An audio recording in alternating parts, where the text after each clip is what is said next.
Tiens. Allez. Tiens, je vais te l'arrondir. Oui. Je vais y arriver, ça va me calmer. Ça va me calmer.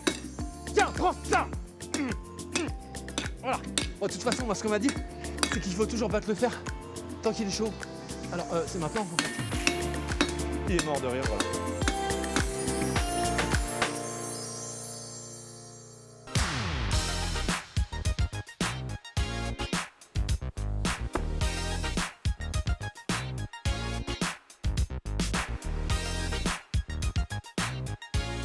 C'est une émission un peu spéciale que je vous propose cette semaine dans Histoire de se balader dans la magnifique région du Perche.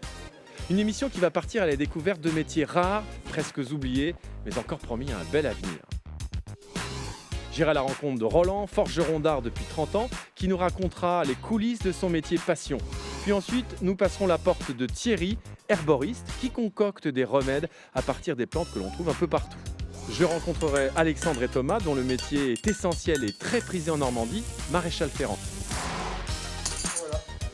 Je finirai avec Michael, qui exerce un travail étonnant et en voie de disparition, taxidermiste. Et on les met jamais directement comme ça, hein, puisque forcément ça donne une tête un peu bizarre.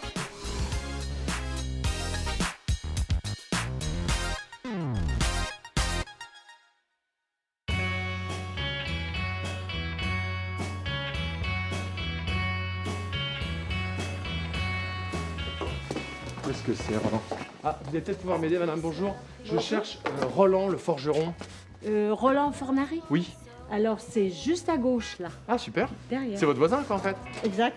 Merci, bonne journée. Au revoir.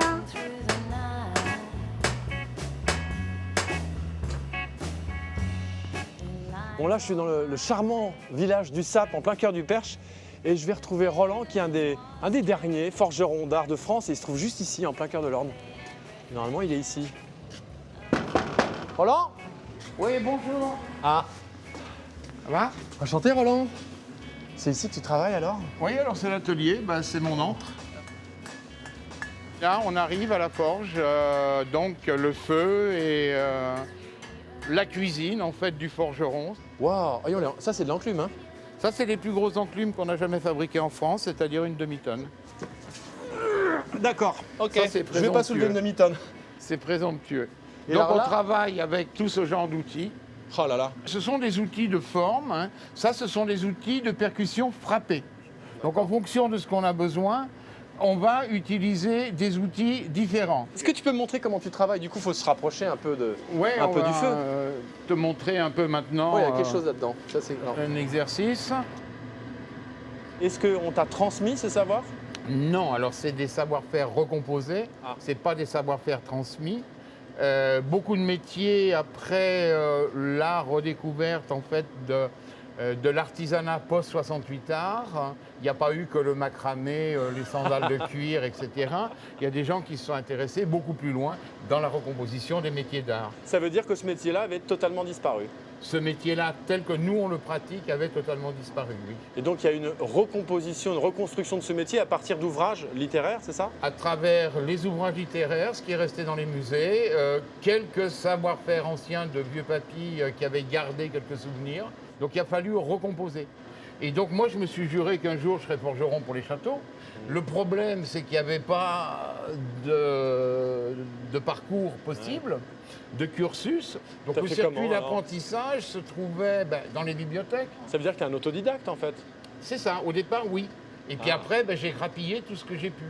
Qu'est-ce que tu as mis dans l'âtre, là, justement? Ça, c'est une barre à trous renflés. Donc, Une barre à trous, quoi? À trous renflés. Et c'est... Donc là, ça s'explique tout simplement en les regardant. Il y a un trou Oui, et il est renflé. d'accord. Il a un renflement. Donc là, on va en faire celui qui manque, il en manque un sur la barre. On va le faire avec mon apprenti John. John? Ouais. On va être bon là. Ah, bah je te suis, alors. Oui? Bonjour, John. Tu peux pas le faire tout seul, ça? Non, on ne peut pas le faire tout seul. On est obligé d'être à deux puisque là, j'ai un outil de percussion frappée et ça, c'est un outil de percussion lancée. Ah ouais, donc tu es obligé d'avoir un apprenti de toute J'ai façon. obligé quand d'avoir t'es une forgeron. troisième main. Ah, ça se déforme vite, hein, quand même. Hein. Là, on a déjà l'amorce du trou. Ah ouais, d'accord. Mais on a un trou non renflé. Non, pour rappel, un trou, c'est une absence entourée de présence. C'est beau, ça. Ça peut pas être fait par un emporte-pièce, une machine, ça? Si, mais alors on aurait une irrégularité de trou qui tuerait toute poésie dans la barre. J'aime bien ça. J'aime bien ta réponse.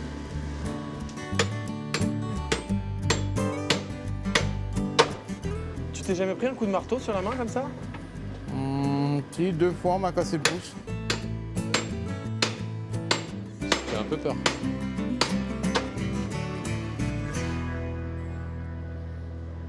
Et alors toi, John, qu'est-ce que t'aimes dans ce métier en fait? C'est quoi? C'est de travailler la matière, de voir la création Ça, c'est la création et sur les bâtiments sur lesquels on travaille. Ouais. On voit qu'on va faire des choses, on fait un portail, on revient 3 secondes après, le portail est toujours là. Ouais. Ça, c'est magnifique. Et aujourd'hui, tu restes passionné par ce métier-là? Oui, oui, toujours passionné. Si on n'est pas passionné, on peut être forgeron? Non, parce C'est que difficile. pour exercer un métier comme on l'exerce, il faut avoir le sentiment d'être un bâtisseur de cathédrale. C'est-à-dire qu'on a cette même dimension.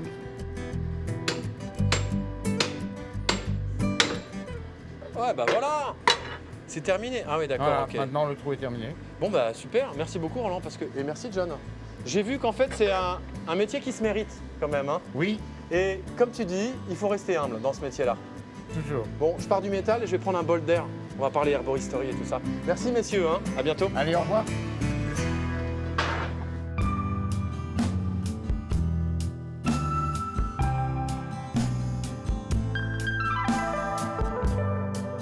Après le travail du métal avec le ferronnier d'art, maintenant je vous propose un petit retour à la nature avec Thierry qui est naturopathe et herboriste. Donc il utilise toutes les plantes qu'il a dans son environnement direct pour rester en bonne santé.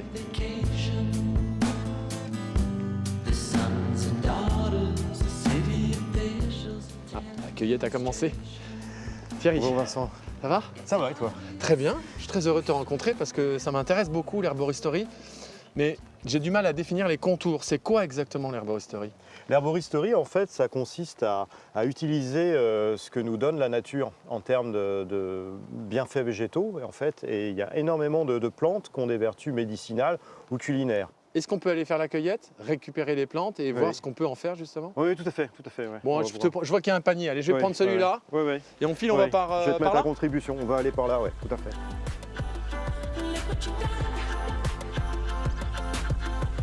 C'est vrai que moi, étant novice, j'imagine pas que dans un chemin comme ça, on puisse trouver des plantes intéressantes. Il faut savoir les reconnaître.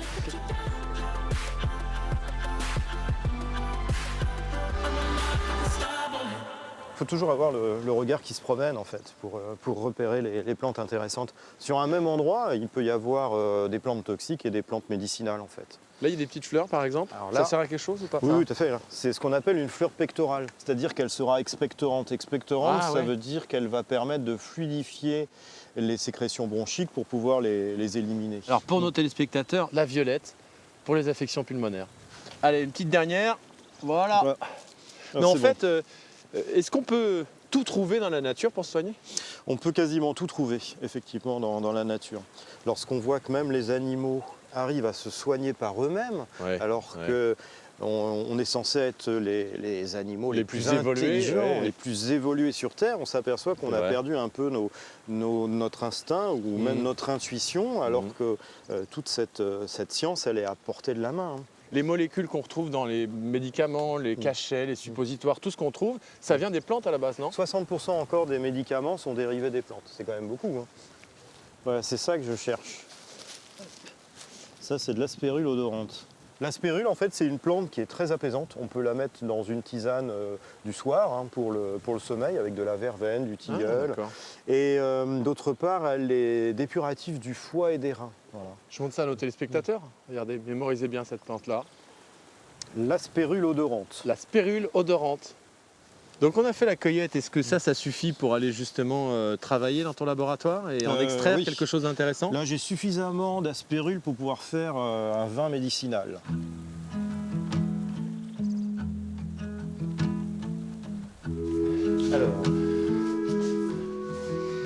Alors on va récupérer un petit peu notre récolte.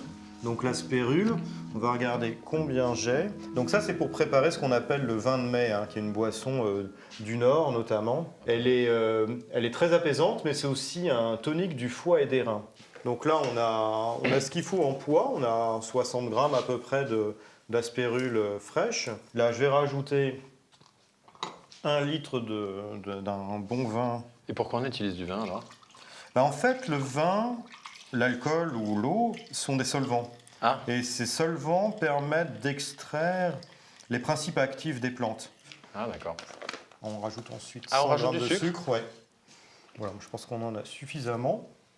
Donc là, ça va bien macérer. Bon, en fait, vu que le vin est chaud, il a été chauffé jusqu'à ébullition, en 20 minutes, on a un vin médicinal, en fait. Et après, qu'on peut conserver tout l'hiver. D'accord. Là, on va mettre les petites violettes, là, on va les mettre à sécher. On ne peut pas les utiliser telles quelles? Alors bon, il y a certains qui disent que la plante fraîche est meilleure, mais si elle est bien séchée, elle garde toutes ses propriétés en fait, parce qu'on n'enlève que l'eau, c'est tout. D'ailleurs, on voit là, c'est des petites pâquerettes que j'ai cueillies tout à l'heure. Attendez, ça m'intéresse ça Thierry. Ces fameuses pâquerettes qu'on trouve dans plein de jardins, quelle utilité elles ont?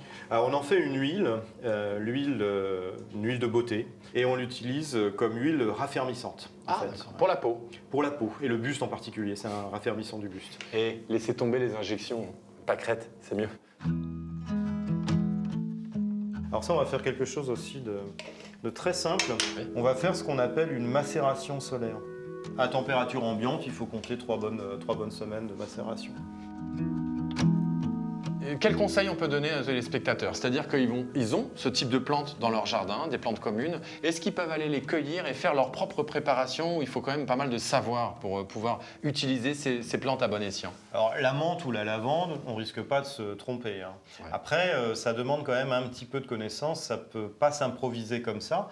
Le mieux, c'est soit de se renseigner par un bon livre, ou alors de se tourner vers un professionnel, un cueilleur herboriste qui, lors d'une après-midi, un dimanche après-midi par exemple, va initier vraiment la personne à la reconnaissance des plantes et de façon à éviter la moindre erreur. Bon, merci beaucoup Thierry, je repars Merci, riche ensemble. de toutes ces informations. Et je peux le garder? Oui, tout à fait, ouais, tu pourras t'y bientôt. mettre aussi. Merci Thierry, au revoir. Au revoir.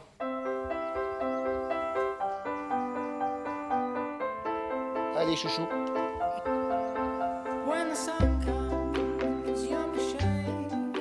Après l'herboriste, je vais vous faire découvrir un autre métier rare, celui de maréchal ferrant. Et je vais rencontrer 2 des maréchaux ferrants qui travaillent juste ici, Alexandre et Thomas.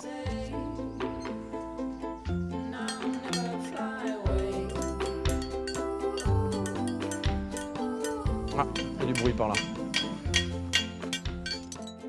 Messieurs, bonjour. Vous m'attendiez, c'est ça? Eh ben moi je vous cherchais, ça tombe bien. Et ben voilà. Alors en fait, même si j'avais pas su où vous vous trouviez, on vous entend, on peut se repérer au son. C'est vrai qu'on est un tout petit peu bruyant comme garçon, alors on va se calmer. Voilà. Non, faut continuer. Vous êtes tous les 2 maréchaux ferrants, c'est ça? C'est exact. Voilà.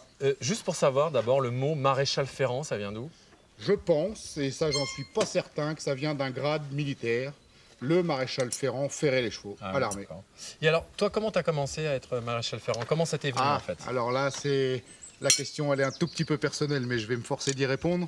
En fait, j'ai une petite enfance un tout petit peu délicate, un tout petit peu difficile, un amour profond pour les animaux.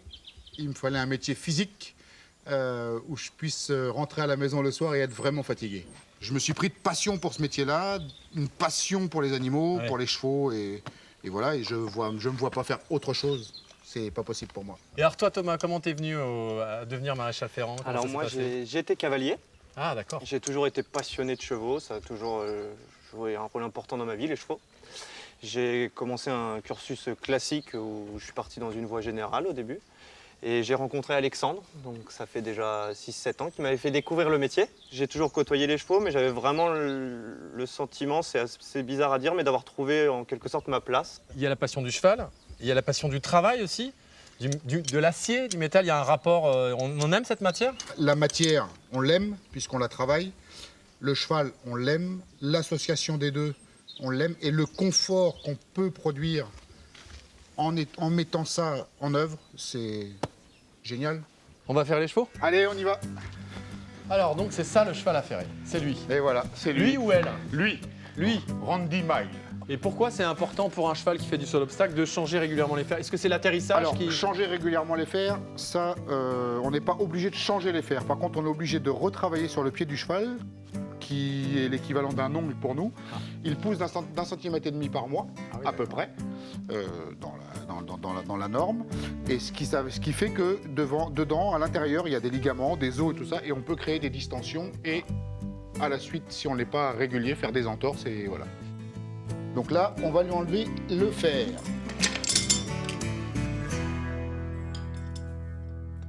Comment il fait pour être aussi détendu? Il est parfaitement en confiance avec moi, c'est mon pote. J'ai toujours un petit relationnel avec chacun d'eux qui est... Bon, ils sont tous différents, ils ont tous un petit côté à eux. Moi, je pars du principe que le calme et tout ce qu'on peut leur apporter, ça les met en confiance. Et la confiance de cet animal qui est à la base craintif, je pense que ça nous aide beaucoup. Alors ça, c'est donc en fait une partie de sabot. Hein. Ça, c'est l'excédent de sa corne. Comme nous, quand on coupe les ongles de nos enfants ou les nôtres, eh bien, c'est pareil. C'est comme l'ongle humain, c'est de la kératine? C'est de la kératine.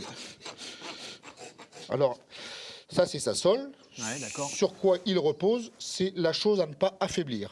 Ah, cette partie-là, là. Cette partie-là, là. Toute cette partie-là, c'est la sole. Donc, c'est la première chose qui est en contact avec le sol. Ah ouais. Donc, un caillou ou quoi, si on l'affecte un petit peu trop, si on l'affaiblit, forcément, on lui fait mal. C'est dingue parce que là, le cheval, il est en train de lui limer le sabot.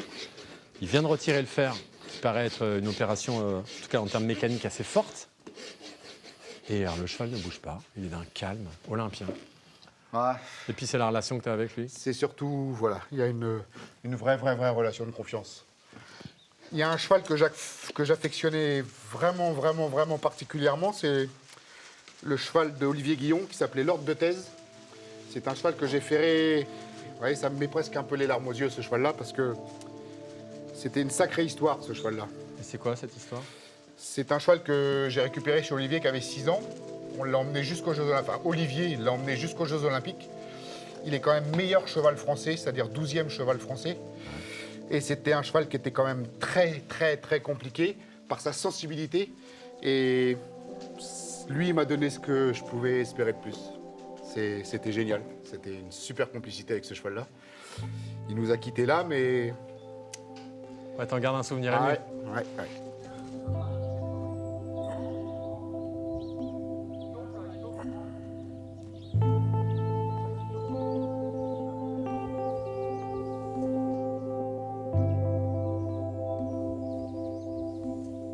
Alors là, Vincent, tu vois ce que je vais faire? Là, j'ai regardé la taille de mes postérieurs, de mes fers acier, parce que le cheval va être ferré en alu. Donc là, je vais les mettre à chauffer pour pouvoir lui ajuster au mieux. D'accord, les chevaux, comme les hommes, ils ont des tailles de sabots tous différents. Et ils ont même des fois, sur 4 pieds, on a 4 pieds différents.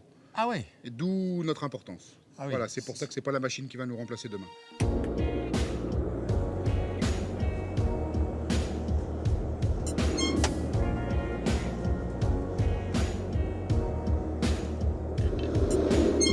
Ah, il est bien rouge là.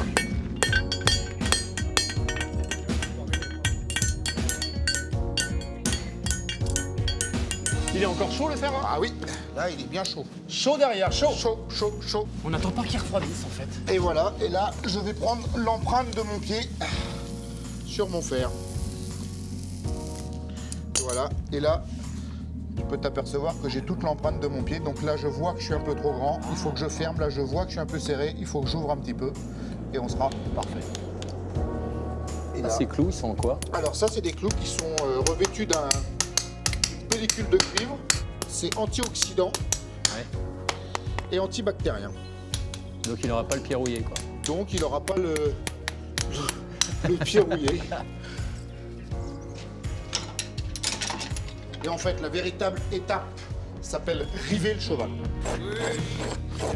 Et voilà, on a un pied terminé.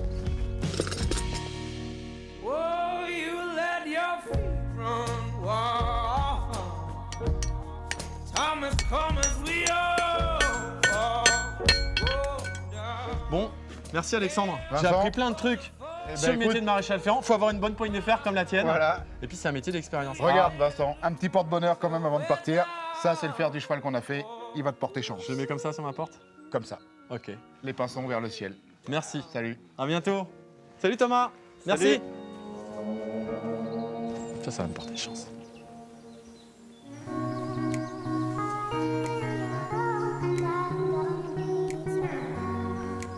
Bon Bon, après le maréchal Ferrand, je vais découvrir un autre métier qui devient rare, celui de taxidermiste. Et j'arrive juste là à la tannerie du Perche où je vais retrouver Michael, qui normalement devrait me donner tous ses secrets. Voilà, c'est ici. Agneau à queue blanche. On a 2 pieds de buffle. Bonjour, Bonjour.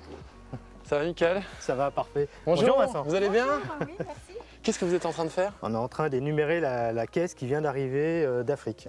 Bon, est-ce que vous pouvez me faire découvrir votre métier étrange et peu connu de taxidermiste? Je vais vous expliquer tout ça. Venez avec Ok. moi à l'atelier, on va aller voir. Tannerie du Perche. Ouais. Alors, la tannerie du Perche, Allez-y. c'est ici que ça se passe alors? C'est ici que ça se passe. Déjà, l'entrée, elle est impressionnante. Hein. On arrive devant ces 2 zèbres là. Donc ça, ce sont des vrais zèbres, de la vraie peau de zèbre, c'est ça? Ouais, exactement. Alors expliquez-moi, comment on en vient à devenir taxidermiste? C'est quoi votre histoire? Alors mon histoire, c'est l'histoire d'abord de mes parents, qui eux bricolaient déjà la taxidermie. Qui bricolait la Qui taxidermie? bricolaient. En fait, la taxidermie, c'est beaucoup de bricolage. Ah bon? Ouais. Ouais, vous touchez la sculpture, la couture, la peinture, c'est du bricolage. Est-ce que vous pouvez me montrer les différentes étapes donc, de fabrication justement d'un animal empaillé comme ça? Je vais vous expliquer du début à la fin, vous allez tout de suite comprendre. Alors ça commence par quelle étape? Ça commence par la préparation de la peau. Alors on parle de peau, je tire la mienne et je regarde ce qui se passe ici. Alors là, Pétrus est en train de casser les fibres de la peau. En fait, les peaux qu'on a reçues ont été réhydratées toute une nuit, voire 2 nuits, suivant l'épaisseur D'accord. de la peau. Et au fur et à mesure qu'elle se réhydrate, on vient casser les fibres pour pouvoir ensuite la passer sur la machine. Machine qui va faire? La machine qui va permettre, l'aile, d'affiner le cuir. Ah c'est une meule, c'est comme une meule en fait? C'est comme une trancheuse à jambon, si vous Ah voulez. ouais. Donc, il fait des copeaux. Et si vous regardez bien, Ah oui, vous la peau. apercevez la racine du poil. Ah oui. Là, il ne faut plus qu'il aille au-delà. D'accord. Donc, une fois que la peau est faite, on va venir travailler la forme. Ah d'accord, Voilà. alors là ça se passe où? Donc ça, c'est dans un autre atelier qui est à côté. On va voir? On y va.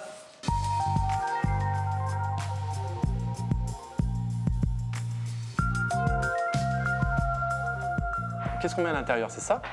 Alors aujourd'hui, on utilise des formes polyuréthane. Ah, là vous êtes en train de me dire que pour empailler un animal, on utilise du plastique et pas de la paille? Voilà, le polyuréthane qui permet d'avoir des formes beaucoup plus légères que la paille de bois. Comment vous faites, vous, pour connaître précisément l'anatomie de ces animaux? Donc justement, on travaille avec des livres d'anatomie. Ah oui. Voilà, et puis c'est une grande connaissance des animaux. Pour fabriquer ce moule, ça se passe où? Alors ça se passe justement à côté, Ah d'accord, ici en fait, ici, dans cette machine-là. dans les presses. Il est en train de préparer sa formule pour couler son polyuréthane D'accord. dans sa forme en résine. Alors et là- ça, en quelques secondes, ça va gonfler. D'accord. Il va rabaisser sa presse et on pourra le démouler d'ici une vingtaine de minutes. Ok. Donc l'étape d'après, C'est le montage. ah, le montage. C'est par là. C'est par là. Oh, et ça c'est quoi ça? Ah, Ça, c'est la fabrique des yeux. Ouais. alors c'est vous qui fabriquez les yeux? Également, oui. C'est quel matériau? On est sur des coquilles en verre et on va venir déposer des émaux. Donc ça veut dire que ça va colorer l'iris comme s'il y avait un iris coloré? Voilà. Et on les met jamais directement comme ça, hein? Parce que forcément ça donne une tête un peu bizarre. Ouais, d'accord. Bon bah on y va? On y va. Allez, on va voir le montage. Ah, il y a quelqu'un en train de travailler déjà? Donc Vincent est en train de va, positionner Vincent les Ça va et yeux. vous? Ça va bien. Qu'est-ce qui se passe là? C'est un moment important ou pas? C'est la phase où on va donner l'expression, la future expression de l'animal. Bon, ça, c'est une variété d'antilopes, et les antilopes, c'est des animaux qui sont soumis à des prédateurs. Ouais. Donc, ils sont Il faut comme ça. toujours, Plutôt aux aguets, voilà. toujours Ouais, d'accord. attentifs, Voilà. toujours en position de victime, plus ou moins. Donc il faut que le regard soit naturel, tel qu'on trouve Naturel, l'animal. Ouais, dans la voilà. nature. Et cette partie grise? C'est de la terre à modeler. Ah, simplement. Simplement. Donc on rajoute une petite épaisseur pour affiner le Voilà, modelage, c'est ça? voilà. L'expression va vraiment être donnée avec la terre à modeler. Ensuite, c'est quoi la phase? Donc là, Vincent va venir accoler sa peau sur la forme. Donc il va la coller et la coudre. Donc là, j'essaye simplement ma peau pour voir si elle est bien adaptée. Si ma forme est bien adaptée à ma peau, plutôt. Donc c'est sa nouvelle peau. C'est sa peau. On peut dire ça? Oui, c'est Hein? sa nouvelle peau.